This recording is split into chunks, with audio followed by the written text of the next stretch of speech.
Video kana keessatti Wi-Fi passwordii nama kamitiyyuu passwordii Wi-Fi kan dhaabbata dhuunfaas ta'ee dhaabbata mootummaa yookiin kan nama dhuunfaa tokko passwordii isaa karaa salphaa ta'een akkaataa itti arguu dandeessan isinitti agarsiisna. By the way, Wi-Fi tokkollee siistemii har'aa kana jala ba'uu hin danda'u. Kan Wi-Fi addunyaa kana keessa jiran hundumaatiyyuu ni argitu jechuudha. Barnoota baay'ee ajaa'ibsiisadha. Baay'ee isin fayyada. Hanga xumuraatti kana wajjin turtan abdii guddaa isinirraa qaba. Baay'ee siistemii kana itti fayyadamaan isin jira. No. Okay. Nama ko kaayyoon barnoota keenya akkasii miti. Dhaggeeffattoota keenya kaayyoon barnoota keenya isin Wi-Fi nama akka ibsan yookiin Wi-Fi nama passwordii fudhatan osoo hin taane namoonni Wi-Fi dhuunfaa qabdan waajjiraas ta'e manaa qabdan namni haaluma salphaan Wi-Fi keessan passwordii isaa cabsee itti fayyadamee ispiidii akka gasin jalaa hir'isu beekuudhaaf malee Wi-Fi nama cabsaa jechaan jirru. Kanaafuu of eegi yaada kanarra. Okay, kabajamoo hordoftoota viidiyoo keenyaa eegaa guyyaa har'aa kana wanti isinitti agarsiisuu barbaadne akka isin siistemii kana appilikeeshinii kana fayyadamtanii Wi-Fi namaa fayyadamtaniif osoo hin taane namoonni Wi-Fi qabdan yookiin immoo namoonni har'a Wi-Fi hin qabne boru Wi-Fi qabaachuun keessan waan hin oolleef jechuudha. Wi-Fi keessan namni kamiyyuu passwordii isaa siistemii har'a nuti isinitti agarsiisnu kana fayyadamee waan passwordii isaa arguu danda'uuf tarkaanfii mataa keessanii dhaabbata keessanii fi Wi-Fi keessanii irratti akka fudhataniif abshaala akka taataniif egaa ani shimee maalin jedhama barnoota baay'ee faayidaa guddaa isiniif kennuudha. Barnoonni keenya yoo isinitti tole sheer gochuu hin irraanfatinaa. Namni kun eenyu akka ta'e isumarraa. Tole egaa hordoftoota keenyaan immoo taarikuun jedhama. Abbaa chaanaalii waamicha qubeeti. Chaanaalii keenya immoo garjallaa viidiyoo kanaan argatu waan ta'eef sabiskiraayib godhaa. Chaanaalii nama kanaallee chaanaalii shimeemaan sabiskiraayib godhaa sin jechuun barbaada. Dabalataan illee weebsaayitii garaagaraa hin qabna. Asuma garjallaa argattu nu hordofaa. Egaa kabajamoo hordoftoota viidiyoo keenyaa isaan barsiisaa yuunivarsiitii madda walaabudha. Barnoota kana immoo bilisaan karaa weebsaayitii keenyaatiin akkasumas immoo karaa yuutuubiitiin karaa feesbuukiitiin isiniif qoonnaa. Isin immoo wanti isinirraa eeggamu bilisaan barnoota keenya akka dhamdhamtanii fi waan isin jennu akka fudhattanii itti fayyadamtanii fi kan isin affeerru jechuudha. Peejii keenya fooloo godhaa karaa yuutuubii keenyaatiinis nu hordofaa isin jenna. Karaa weebsaayitii keenyaa appilikeeshinoota keenyaatiin bal'inaa fuulduratti wal arginaa. Kan isinirraa eeggamu qalbii gaariidhaan miira gaariidhaan wajjin gara fuulduraatti imaluu qofa amma gara barnoota keenyaatti isin dabarsaa nuun ta'a. Egaa kabajamoo hordoftoota keenya barnoonni keenya jalqabee jira. Jalqaba irratti Wi-Fi nama kamiyyuu passwordii isaa karaa salphaa ta'een arguu ni dandeessu jennee jirra. Kan mootummaa ta'uu danda'a, kan dhaabbata garaagaraa ta'uu danda'a, akkasumas immoo kan nama dhuunfaa tokkollee ta'uu danda'a. Wanti isinirraa eeggamu maalidha? Jalqaba irratti appilikeeshiniitu isin barbaachisa. Appilikeeshiniin kun immoo liinkii isaa viidiyoo kana wajjin isinii keenya jirra. Koomentii jalatti argattu yookiin immoo diskiripshinii keessa akkasumas immoo gubbaa irratti poostii wajjin ni argattu. Appilikeeshinii baay'ee xiqqishuudha. Haalli itti fayyadama isaa dhugaan isinii jedha. Waan hagana hojii hagana ga'u waan hojjetu isinitti hin fakkaatu. Waan baay'ee salphaa wayiiti baay'ee isinitti tola. Egaa appilikeeshinichi isa kana amma appilikeeshinii kana fayyadamee Wi-Fi isaa akkattiin haakuu akkattiin passwordii isaa jalaalaan wajjin ilaalla jechuudha. Amma jalqaba irratti namni kun Wi-Fi mataa isaa qaba. Kunoo moobaayila isaatiin fayyadamaa jira. Wanti isinirraa eeggamu waan lama jechuudha. Tokkoffaa moobaayila isaa argachuu yookiin immoo moobaayila keessan irratti yeroo tokko Wi-Fi isaa akka loogii akka keessa isinii seenu akka passwordii isaa isinii kennu gochuu. Amma fakkeenyaaf mana Wi-Fi deemtu yookiin nama wayiitiin Wi-Fi isaa akka passwordii isinii kennu gootanii passwordii sana otoo isin hin argin bilbila keessan isinirraa fuudhee passwordii itti galchee isinii kenna jechuudha. Namni kun garuu erga inni itti loogiin godhe yookiin erga keessa seenee booda isin passwordii isaa arguu hin dandeessanii jechuudha. Akkamitti passwordii isaa arguu dandeenya? Amma bilbila isaa irraa fuudheetiin passwordii isaa jalaa ilaala jechuudha. Mee akkamitti ilaala? Okay, bilbila kee naaf kenni. Okay, amma bilbila isaa jalaa fuudheetiin jira. Gubbaa kanarraa gara gadii akkanatti scroll down gootu jechuudha. Ergasii as iddoo Wi-Fi kana kiliik gootanii qabdanii turtu. Yeroo kana akkamitti isinii baasa jechuudha.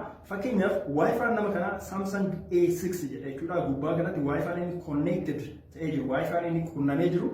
Samsung A6 jedhama maqaa Wi-Fi kana passwordii isaa arguudhaaf gonkumaa hin dandeenyu. Garuu appilikeeshinii nutti agarsiisu jira. Appilikeeshinicha immoo kanarratti fe'ina. Bilbila ittiin passwordii isaa fudhachuu barbaadne bilbila keenya irratti aappicha fe'annaa jechuudha. Okay? bilbila isaarratti yookiin bilbila nama kanaarratti aappicha fi nurraan eegamu bilbila keenya irratti qofa aappii kana fe'annee bakka feene deemnaa waayifaa namoota salphumatti ilaalla jechuudha. So amma ergaas keenya booda iddoon sun iddoo infooti informationa security ta'e of keessaa qabdi isheen ni tuqxu.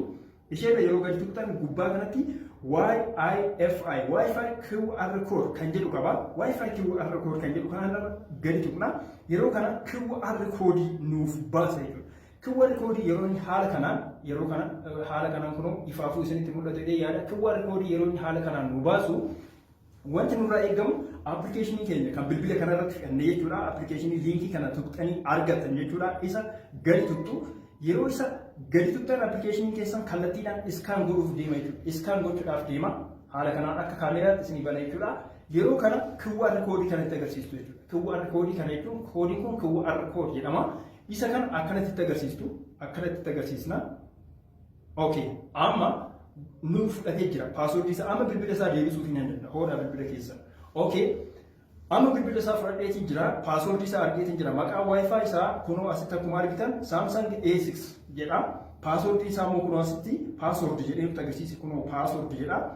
Big Boolee 20 jedha jechuudha. Password nama kanaa Big Boolee 20 jechuudha. Kanaafuu amma Big Boolee 20 kan jedhu kan koopiin godha. Password kiyya jechuudha. Fudhadheen jira hin barreeffattu yoo barbaadan immoo screenshot godhatanii qabattu jechuudha.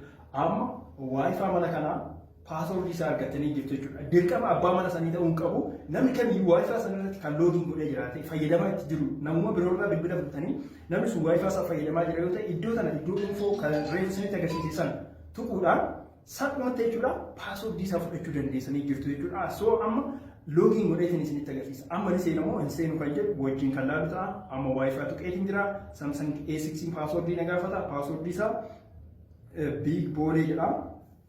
Kunoo asitti guuteen isinitti agarsiisa 20 screen recorderiin bakka password kana waraabuu dhabuu danda'a itti galchitanii right gootu kunoo iddoo kana right yoo goone fakkeenyaaf amma connect ta'aa jira kunoo connecting jedhaa jira already Wi-Fi kana password isaa isa sirriin argatee connect ta'ee jira.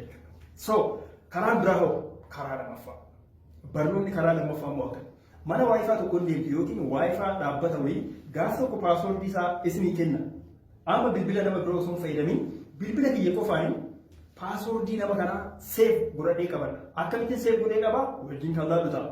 Okay, namni tokko isinii kennee jira Wi-Fi isaa isinii kenneera isin garuu fuulduratti ni barbaadu Wi-Fi kana password isaa beekuu barbaadu kan waajjira adda addaa ta'uu danda'a iddoo barbaadanirraa qabachuu dandeessu. So akkam gootu akkanatti gad dhuftanii iddoo kana tuqxu. Iddoo kana erga yeroo gadi tuqxan dhiifama sirriitti gadi qabdanii tuqxu. Okay, yeroo sana iddoo kana isinitti agarsiisa iddoo sana jechuudha. Maqaa Wi-Fi itti connect taatanii jirtan san fuulduratti jechuudha. Wi-Fi kana isa connect gootaniiftu iddoo sana tuqxu. Iddoo kana tuqxu. Iddoo kana tuqxanii gubbaa kanatti kun Wi-Fi QR code kan jedhu isinii dhufa isarra gadi tuqxu. Yeroo inni akkanatti isinii fidu bilbila keessan screenshot gootu. Screenshot amma screenshot godhatanii qabatanii jirtu jechuudha. Amma screenshot kanarra akkamitti password isaa akka baastanii immoo isinitti agarsiisa. Okay. Password isaa baasuudhaaf appilikeeshinii keessan kan amma download godhatan kana bira dhaqxu. Okay, isa gadi tuqna. Kun karaa lammaffaadha baay'ee kun karee loogiin godheedha. Amma haala kanaan aappicha ni bantu. Okay, aappiin amma banamee jira. Yeroo aappiin keessan akkanatti banuu jalqabu iddoo sana tuqxu. Iddoo mallattoo suuraa agarsiisu tan isheerra gadi ni tuqxu. Isheerra gadi yeroo tuqxan inni gaalaarii keessan isinii bana. Amma gaalaarii keessa yeroo seenu kunoo screenshot inni mul'atti. Walakkaadha mul'atti kabajamtoota. Akkuma isheerra gadi tuqeen jira kunoo akkuma isheerra gadi tuqeen password isaa asitti naa mul'isa. Kunoo screenshot ani fudhadhe kunoo asitti agarsiiseera. Kallattiidhaan password isaa kunootiin naan jedhaa jira. Kan Wi-Fi kana password isaa kunootiin naan jedhaa jira. Easy baay'ee salphaadha jechuudha. Password qaama kamiyyuu nama kamiyyuu dhaabbata kamiyyuu fudhachuun aappii kanaaf baay'ee salphaadha jechuudha. Barnoota baay'ee gaarii ta'e barnoota baay'ee isin fayyadu isin barsiisnee jirra garuu password namaa fudhachuudhaaf akka itti fayyadamtaniif nuti isin barsiifne jechuudha. Password Wi-Fi keessanii eeggachuudhaaf tarkaanfii mataa keessanii akka fudhatan. Teknooloojiin kana uumee jira kan of eegu isin mataa keessanii waan ta'eef tarkaanfii mataa keessanii akka fudhatanii fi namoonni gama kanaa itti fayyadamuu barbaadan immoo nuyi miti kan uume dhaabbanni uume dhaabbata biyya birooti waan jiru immoo nuti isinitti illee jirra. Kanarratti yaada hafe jedhu yoo jiraate barsiisaan eenyu jedhamtu.